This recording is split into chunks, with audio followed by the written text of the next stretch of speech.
Thank you, Dora. Welcome, everybody. I'm just here to give a few minute introduction to the company, as Dora said, and then we'll be lead into Kenny Bush, who is sitting beside me here. Kenny is also a geologist, but a much more hands-on geologist who's had a lot of recent experience over the last decade in Fosterville and Costerfield.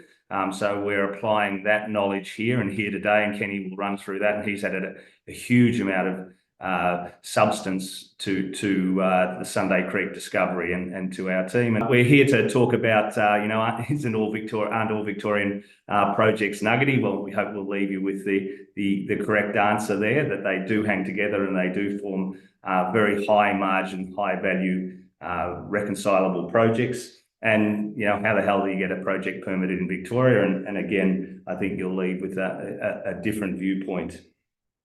Just racing through the disclaimers here. We'll get onto that first slide here, which shows that, Victoria's had a stellar history without a doubt, more than 80 million ounces, and it made its fame and glory in the 1800s. But if you really zoom into today, we're producing more gold than we have in 100 years. There's 5 gold mines operating today, and the key one, of course, is Fosterville, which was, up until a few years ago, the highest grade gold mine on earth. It was the lowest ASIC, and it was also a top 10 producer by itself. So these deposits that we're looking for can prove amazingly economic. And we'll deep dive into the geostats and a bit more about those projects. So 500,000 ounces came out of Victoria last year. So why has that changed? Well, that change is all around the change in geology and the different geology that came about because of the past is not a reflection of the geology and how it's understood. It's a different orogenic event. And in terms of just the permitting pathway, here's a slide of the last 30 years of Victorian projects that have been permitted. So there's a long history of Victorian projects that have been permitted. There's 5 mines in operation today, which I'm just circling. And there's been some recent mines permitted. Smaller one here that I've just circled called Fiddlers. Kenny beside me has been intimately associated with the permitting of that project. In terms of pathways, there's 3 very clear pathways that we can follow. One is the municipal pathway, and all those mines that have been permitted through municipal permitting are shown there, highlighted in blue. Number 2 is what is a very positive pathway, the DFP, the Development Facilitation Pathway, and that's highlighted up here in the top right-hand corner. That's a fast tracking, if you like, for key projects. And those first 2 are the 2 that we're really looking at in detail at the moment. The third way to permit a mine in Victoria, that's a little more traditional, is the EES, Environmental Effects Statement. And you can see there's a number of those awaiting permitting at the moment. So no doubt a demonstrable way to demonstrate Victoria is open for business is for some of those projects to have positive outcomes. So, we're not trying to do something that others haven't done before. In terms of the project, where it sits is really important. It's only 60 kilometres from Melbourne. We'll look at that in a minute. But here's just a drone shot of the project. This circle here is where we put 50 kilometres into the project over the last year. So you can see the lay of the land. And if you just look to the north, you can see some smoke there. There's a dozen houses here within 2 kilometres. So there are some people around the project, but it's certainly not dense. And then there's a large hill between the project and that northern aspect, which very much helps. Then if you look south and southeast on the project, you can see that really there's not a house for 10 kilometres. So even though it's so close to Melbourne, we want to get over that vision that it is, in suburbia, because it isn't.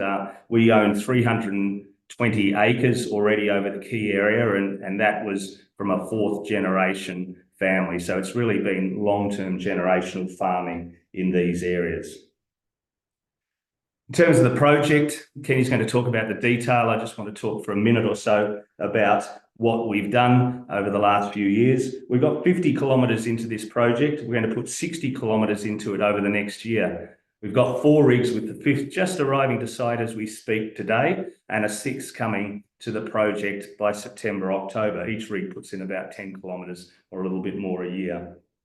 In terms of hit rate, we're hitting more gold than pretty much any project on Earth. You know, it is top tier, and if you look at the 100 gram metre hit rate, we've got 42 intersections that exceed that threshold with that 50 odd kilometres of drilling. It's getting better. We won't have time to go into how the project's developed over the last year, but certainly our hit rate of that, on terms of that metric, is getting better. So about every kilometre we hit a 100 gram metre intersection. It's a phenomenal hit rate. The metallurgy is pretty standard. We replicated Costa Field down the road. We have free milling, free gold. Okay, so more than 80% of the gold is free. So we're not dealing with a refractory deposit. And the process that we're looking at is a gravity con followed by an antimony gold con. Those antimony gold cons are highly marketable, and you get very good payabilities within those also. We're cashed up, fully permitted to try and do what we need to do here, which is drill lots and make this a lot bigger. In terms of just the location, Kenny's going to go into this in more detail, but Melbourne is here. The project's 60 kilometres, as I talked about just before. Here's Fosterville, about 100 kilometres away, and Costa Field's about 60 kilometres away. So that's what we're going to look at in more detail. Before I leave you, one other key aspect is to talk about the system. So here's a scale. There's 2 kilometres down here. The main drill area where I highlighted before with the 50 odd kilometres is here, but the system is big. We have over 10 kilometres of strike of the same geology. We've hit gold. We've had old mines along that 10 kilometre strike. We've only tested about 3% of that trend to date. So a hell of a lot more exploration to come. There are some key aspects around this project other than that LiDAR shot. So if I just move across here, you can see a quarry across here, which is 5 kilometres long. So that's even in our EL. So there's infrastructure and similar or much larger footprint operations in the project. And there's something like 6 quarries between us and Melbourne already. In terms of just looking at the geology, we're not going to look into too much detail, but this has been drilled down to about 1.2 kilometres down here now. This is about 1.2 kilometre strike with all the drilling in it. It was mined for 50 years. Kenny can talk a bit more about that, down to about 180 metres. And some phenomenally high-grade intersections that you can read there. I won't talk about those, but just what have we got and what have we found before we get into the detail. If we make some assumptions, this is what we did in January. We put an exploration target with about 40 kilometres of drilling into the blue. And if I just go to a static now, I'll just show you that the yellow is where we're drilling today. And in that yellow area, we've really extended that footprint already. So if I just go to this static slide, the exploration target was in here. That's 1 to 1.6 million ounces at 7.2 to 9.7 grams per tonne gold equivalent. The yellow where we're drilling into is exactly where a lot of those rigs are going. And you can see some of the hits that we've hit in those yellow areas beyond that exploration target: 3.6 at 124, 9.8 at 4.6, 3.1 at 21, hundreds and hundreds of metres down, dip, and half a kilometre along strike. Not forgetting that this extends for 10 kilometres this way, and if the mines surrounding us are anything to go by, this will go down to 2 kilometres. So our aim is to, with that 60 kilometre drill program, drill out the red and the yellow to exploration target number 2 and getting close to the resource in the red area. But we're not promising a resource because we believe our value creation will come to make this bigger, and our target is 3 million ounces in that red area at around the 10 grams. So that's my part. It's going to get a lot bigger. We're putting a lot of effort into drilling this out, but it doesn't help if it doesn't hang together and our modelling doesn't work. So I'll pass across to Kenny now, who's a real expert in these deposits. Thank you very much. Cool. All right. Thanks, Mike. G'day, everybody. So first off, I'm going to start what makes Victoria and specifically the Sunday Creek area different to the rest of what we've known around Victoria of being nuggety. So there's a key component of this, and that's Originally around the 440 million years ago, we formed a lot of the Ballarats, the Stalls, the Bendigos. These deposits are classically known as mesozonal deposits. So that's when they're forming quite deep. And they're a very different orientation to everything we see today. About 70 million years later, we jump across to what's known as the Tabarabaran, specifically known mostly in the Melbourne zone. And what this is a epizonal event, a lot shallower event with a very high antinomy in the form of stibnite flavor. So this encompasses the Fosterville, Costerfield, Sunday Creek, as well as many other areas such as the Woods Point zone as well. So we've got a spatial as well as a temporal difference between some of the really high nuggety areas and then the less so. And what does that mean as well when we look at them as a deposit? So when we look at the deposit, specifically the mesozonal are forming a lot deeper. They're a lot more, a lot less antinomy, because typically stibnite is a sub 250 degree forming mineral. And the great thing about it is because it is so pressure and temperature controlled, when it drops out of the system and starts forming, it drags the gold with it. And what that means is when we're sitting in this upper area known as the epizonal, we see a lot more brittle features at the top. And then as we go to depth, usually over a K to 2.5 Ks, we see a transition as we go from high stibnite rich areas, very low temperatures. And as we go down, we increase our temperature and we also start to focus our system.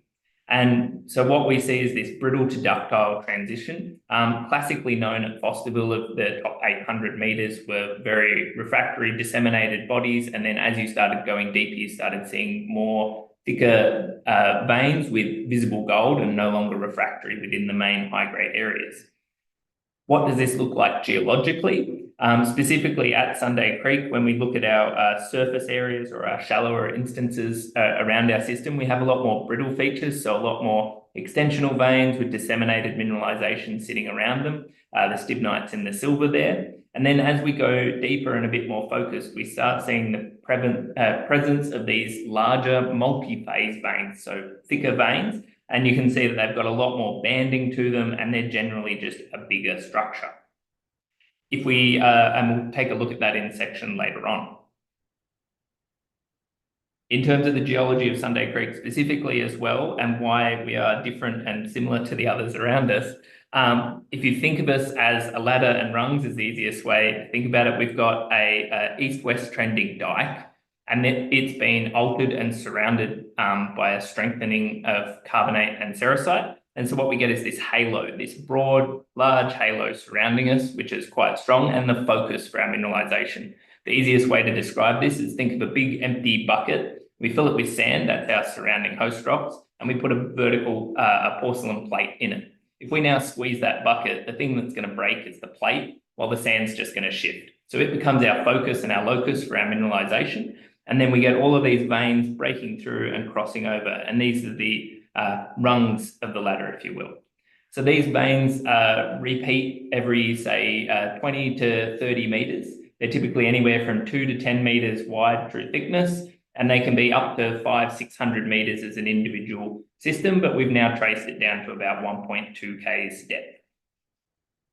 What that looks like vertically is the slightly north dipping dike structure with the surrounding alteration. This alteration is very visually identifiable. It goes from a dark grey sediment into a very tan bleached alteration that even the drillers, as they're drilling, can tell that they're coming into the system.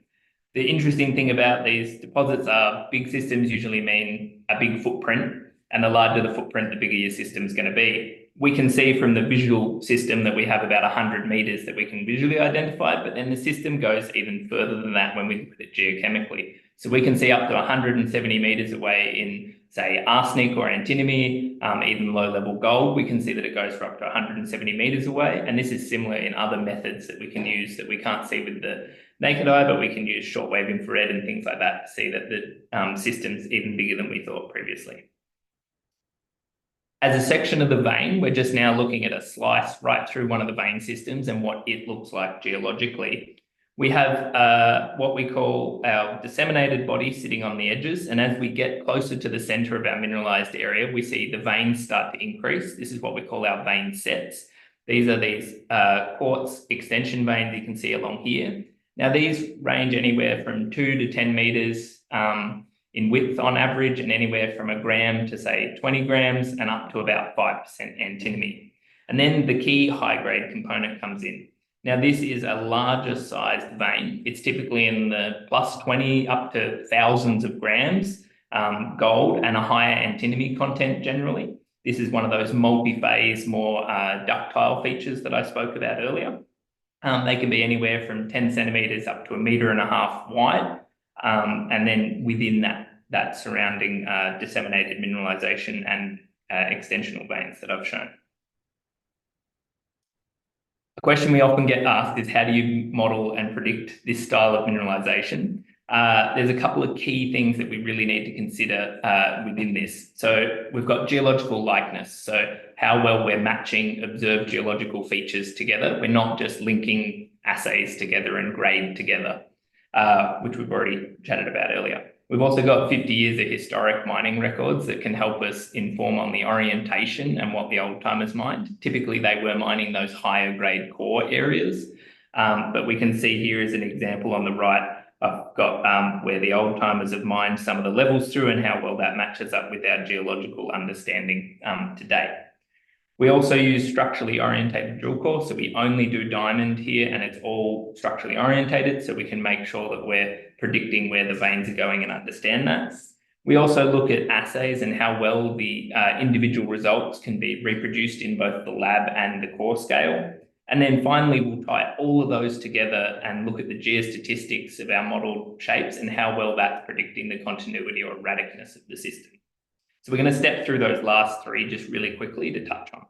So structures and how we tie everything together. As I said, we're not lining up grade to grade. What we use is these structural ellipses to tell us which way the veins are dipping in our core. And we can see if we're just looking at about 1,300 individual measurements that we have high confidence in, we can see that we've got a nice clear northwest trend, which lines up with that rung and rail orientation that I was talking about earlier. And that's also the same when we look at our high confidence visible gold intercepts. So the antimony and the gold are both on the same orientation because they're forming at the same conditions and time, and they're actually forming it contemporaneously. Then we can go look at the lab scale. And what we've got on the screen here is a couple of examples from a few different deposits. On the left, we've got Sunday Creek, and I've capped the grades at a comparable grade range so we can actually make some comparison. And here what we're doing is we take our original assay that goes 25 grams, goes into the lab, and they will do a fire assay, and the lab will, whilst in the crushing stage, will take an extra scoop and reanalyze. So this way we can tell how well the sample's been homogenized, whether we only had a single grain of gold in the entire sample. You would expect to have one, the original would have, say, a value of gold, and then the duplicate wouldn't. But what we can see here is that Sunday Creek has a nice consistent repeatability to the assays, and this is on par with Fosterville, which is of a similar timing and similar mineralization style and character. Whilst if we go look at Bendigo, which is one of the mesozonal characters forming at a different time, different spatial location and structural setting, you can see that the erraticness of the samples are just completely non-reproducible. Another way we can compare this, instead of just taking 25 gram samples, we can take our 25 gram sample and compare it to basically firing the entire rest of the sample in what's known as a screen fire assay. And I've no longer capped the grades on this to show how consistent this is at higher grades. So now we're going up to, well, our top assay of around 7,300 grams, and you can see that it's quite comparable to the screen fire versus the fire assay. And this is a consistent trend all the way along. Another way we can look at it, this is by looking at the two halves of core. So here I've got an example of 117, one of the recent holes released, and you can see on either side of the core, we always have visible gold. So when we talk high grade and when we talk about nugget, there's a difference between resource estimation and then a geological observation. So when we say that we've got visible gold, that doesn't necessarily mean that it is nuggety, because what we're seeing is visible free gold, fine, all the way through the core and on both sides. And this is once again, because of that antimony dragging the gold out, it makes it nice and consistent between drill hole and the next drill hole, even on the half core samples. Finally, we look at the geostats. So once we've selected out those intervals in the way I described earlier, where we pull the similar extension veins together and we'll pull those high-grade cores together and we do what's called subdomainin. We group and base these together based on their geological likeness and orientation, etc. We can look at how well the continuity or the erraticness of the sample and all the samples together are performing. So on the right, I've just got uncut data, so no top cuts applied, just 1 meter comps here. And the key takeaway that I wanted to show is typically when you're looking at a deposit, anything under 2, 2.5 is pretty good. If you're sitting above that, you're starting to have quite erratic or misbehaving data and you need to do something to it or address how you're modeling it. So the key takeaway I wanted to have a point out here is on the right, we've got 5 examples of our high-grade cores. This is where those thicker veins with their very high average grade, you can see up to 808 grams gold on average across all of those samples, but you can see that their relative coefficients of variation are sitting around the 1.5, showing that they've actually got really good continuity for these high grades. And when we go and have a look at some of these examples that you can see are spiking, the reality of this sample is that I've actually got a couple of points in here that are quite high grade and probably need to be subdomained out. And until we grab more data and start to drill around these areas, we can start pulling out all of those high-grade cores and we improve our coefficients of variation, allows us to predict better and we don't have to top cut as high. We can increase our top cut and we can look at things like range restrictions and other forms of estimation. So it's not that it's a nuggety performance. You can also see here we've got Apollo as well, showing that reasonably really good good continuity sitting in there. And a lot of that has come as we start to pull these high-grade cores out and separate those. So in summary, does high grade necessarily mean that you've got a high nugget? No, not really. When you look at Victorian epizonal, so those anomalously high antimony and the high-grade gold systems, they're what you'd call a low to moderate nugget. They're reconcilable on the mining scale. Costerfield and Fosterville show that. They aren't considered to be a high nugget body, and it's typically that presence of that antimony as well as being in this epizonal style where we're going from a brittle to a ductile and a real focus of the higher grade as we go deeper into the system. We also see that we have repeatable data in the lab in both duplicates and in screen fires. So this means that we're not having a bias in our sampling or in our way we can reproduce these assays, and that provides confidence with the grades that we're actually receiving. And finally, by understanding and constraining that geology appropriately, by using structural orientation, historic records, geological likeness, and not just linking grade together, we can make sure that we're creating a predictable and continuous understanding. Yeah, thanks very much for that, Kenny. We've had a couple of questions come through, so I might just start firing them off at you. So could you go through a little bit more detail or next level detail down for what makes the Melbourne zone different to the Bendigo zone? Yeah, so it is very much that Tabrabaran age mineralization because of that high antimony. And as I mentioned briefly, that chemical control on the fact that stibnite is a very pressure and temperature controlled thing is when we crack open our veins and the stibnite drops out, it just drags the gold with it. And so that makes it a very unique character. You don't see a lot of antimony in the Bendigo zone. It had a little bit more of a lead and zinc flavour to it at the time, but it didn't have the antimony. So there's a really big difference between those two styles of mineralisation. It's actually quite a unique identifier to be able to split the two times apart if you don't have age dates or other geology to constrain you. So it can really help and assist in that manner. Brilliant. Thanks very much. The next one. So what variation in CVs have you seen from prospect to prospect? So you obviously showed Rising Sun and Apollo there before. Are you able to give any more data or sort of Apollo East, Apollo Deep, so I suppose are extensions to that? Are you seeing the same CVs throughout that all? Yeah, we are, and we're seeing, I've actually Apollo Deeps and Apollo East are lumped into that Apollo there. As we see more and more data getting added to the system and the way we're geologically constraining, we're actually seeing our CVs drop over time, which is a really promising feature. What we don't want to see is the CVs skyrocketing or going up, because that means we're doing something wrong geologically. And it also means that we're not just, say, drilling one high-grade hit and then we can't reproduce around it once we've started modelling. So we're making sure we keep this rigor to it to make sure that we're going in the right path and direction. Brilliant. Another one. So you previously worked at Fosterville. What are some similarities and differences that you've seen between the two deposits?